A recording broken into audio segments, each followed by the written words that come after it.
સમાચાર અમદાવાદથી પ્રાપ્ત થઈ રહ્યા છે। અમદાવાદના પાલડીમાં પોલીસ સાથે ઘર્ષણ કેસમાં મોટો ખુલાસો થયો। યુવતી સાથે પોલીસનું અભદ્ર વર્તન। પોલીસ હેડ કોન્સ્ટેબલે યુવતીને લાફો માર્યો। પાલડી ભઠ્ઠા પાસેનો વિડીયો વાયરલ થયો છે। યુવતી અપશબ્દો બોલતી હોવાનો વિડીયો વાયરલ। પોલીસ પર આરોપ બાદ અન્ય વિડીયો સામે આવ્યા। યુવતી પોલીસ સાથે ગેરવર્તન કરતી હોવાનો ઉલ્લેખ છે। હાલ હેડ કોન્સ્ટેબલની ફરજ મોકૂફ કરાયા છે। યુવતી સામે પણ કાર્યવાહી થાય તેવી શક્યતા છે।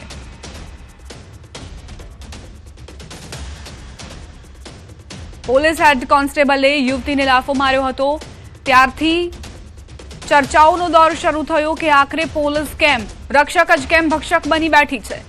હવે એક વિડીયો સામે આવ્યો છે જેણે સવાલો ઉઠાવ્યા છે કે યુવતીની પણ ભૂલ છે, તેણે પણ અપશબ્દોનો ઉપયોગ કર્યો છે। અભદ્ર વર્તન પોલીસે જ નહીં પરંતુ યુવતીએ પણ કર્યો છે। એટલે બંને પક્ષો સામસામે થયા અને તેમાં બંને પોતાનો પિત્તો ગુમાવ્યો।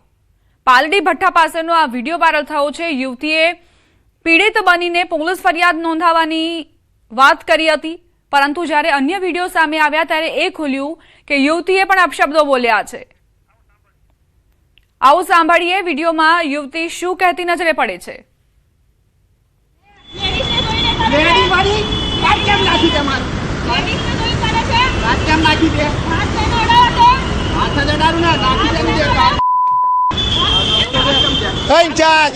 इंचार्ज रवा दो गाल कौन है देश तू गाल केम देश हाथ से न उड़ाए तो चल पुलिस स्टेशन चल गाल कौन है देश हाथ उड़ाओ ने ते बोले तू बोले हाथ उड़ाओ ने गाल खोल अरे इंचार्ज रवा दो यार बोल तू गाल बोल दो बस हेड कांस्टेबल ની તો લેડીઝ ને મારે છે ને તારી લેડીઝ ને મારું છું તું તારી નોકરી ના જાય તું લેડીઝ ને મારું છું ઘરે ઘરે જતો રહે કોઈની રોડ ઉપર ગાળ ખાવા નહીં ઉભો કોઈની રોડ ઉપર ગાળ ખાવા નહીં ઉભો મારા ઘરના રોટલા ખાઉં છું કોઈ મને ખવડાઈ નહીં જતું અને કોઈ તો તું જો હેલો હા બોલા છે હા કીધું કે લેડીઝ ને મારે છે ને પગડી પહેર તારી બહાને પહેરાય ને તારા બાપને પહેરાય કે તમારા ઘરમાં ચાલતું હશે બધું ઘરે કરો એ સારું છે। વિડીયો બી છે અને હું ગાર્ડ બોલું છું તે રેકોર્ડ કરે છે। હું કહું તું બોલાઈશ જેને બોલા હતા એને બોલાય હું ગાર્ડ બોલીશ અને હું આની મામ બની। તો આજ મહિલાએ પહેલા શું કર્યું હતું, પહેલા પણ આ પ્રકારની ઘટના બની હતી અને તે દરમિયાન મહિલાએ કેવા પ્રકારનું વર્તન કર્યું હતું, શું કહ્યું હતું સાંભળીએ।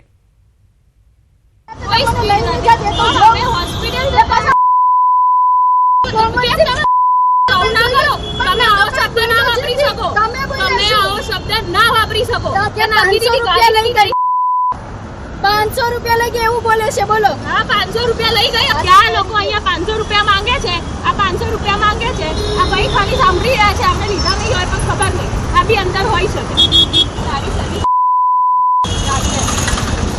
જો યાર બોલવામાં તો જો કોમન સેન્સ છે જરાય ને એડવોકેટ છે પોતે એવું કહે છે।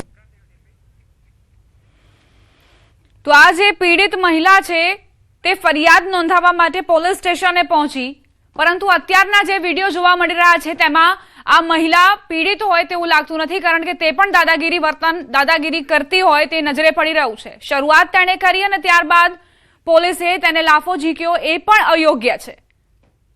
પાલડી ભઠ્ઠા પાસેનો આ વિડીયો વાયરલ થયો છે। હવે ભોગ બનનાર મહિલાએ શું કહ્યું તે પણ સાંભળી લઈએ।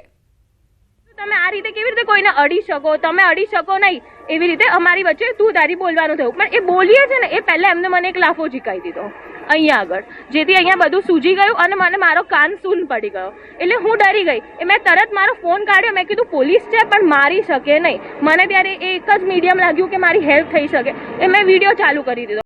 મારી પાછળ જે હતા એમને બી વિડીયો ચાલુ કરી દીધો। એ સ્પેનમાં બી એમને ફટાક કરીને એક ફેટ મારી, તો એ ફેટ મારીને એ વિડીયોમાં બી કેપ્ચર થઈ ગઈ અને મને અહીંયાથી લોહી નીકળવા લાગ્યું અને મને અહીંયા વાગ્યું, જે દાંત મારો હતો એ હલવા માંડ્યો અને મને બહુ જોરથી વાગ્યું। એમને ફરિયાદ લેવાની ના પાડી દીધી કે આ જે ફરિયાદ છે ને એ હું અહીંયા નહીં લખું। અમે એવું કીધું તમે ફરિયાદ બહુ જ આર્ગ્યુમેન્ટ કરી કેમ ના લખો, લોસ સમજાવો, આમ કરો। એમને પછી અમને એવું જણાયું कि अहींया फरियाद दाखल नहीं थाय। मैं कीधुं मारपीटनी फरियाद छे, लोही निकळे छे, तमे मारी फरियाद लखो, मारे होस्पिटल जवुं छे। એમને કીધું નહીં લખાય, તમે બહાર જતા રહો.